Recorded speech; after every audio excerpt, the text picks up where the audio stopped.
Mga kapuso, babae naman nga mabisita sa BJMP District Jail sa Barangay Handumanan sa Bacolod City. Nakuhaan sang suspected shabu.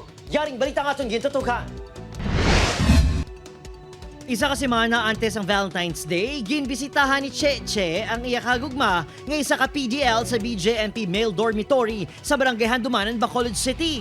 Pero ang kalangkag nga makaupo na pinalangga, napornada sang nabisto nga may dala nga kontrabando. Pasado las 9, Sabado sang aga, ginrekisa si alias Cheche, 31 anyos, sa Barangay 30. Nakita sa gwardiya nga may nagabukol nga lip tint kag sanghana nga kuhaon nagtabog ang isa ka sachet isang suspected shabu.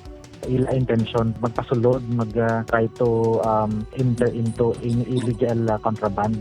We still have no idea, despite of our relentless efforts, sige-sige yapon sila. Nagwa sa investigasyon nga napreso na sadto angol sa illegal nga droga si Elas Cheche sang 2020 kag nakagwa sang 2023. Amon nga ginatanaw naman da kung sino ang mga spotted bala or mga ano naton nga mga drug personalities nagadalaw man da sa BJMP. Kaya monitor man na naton. Unang kita sang hindi kita magdala sa mga contrabands. Apang ginpanginwala ni Cheche nga sa iya nakuha ang suspected shabu.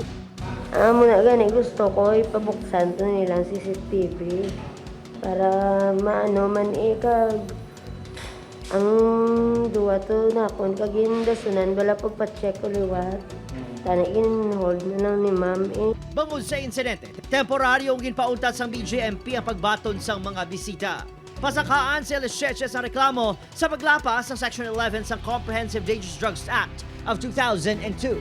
Obod Kiril Casillo, Adrian Pretos, 1 Western Visayas.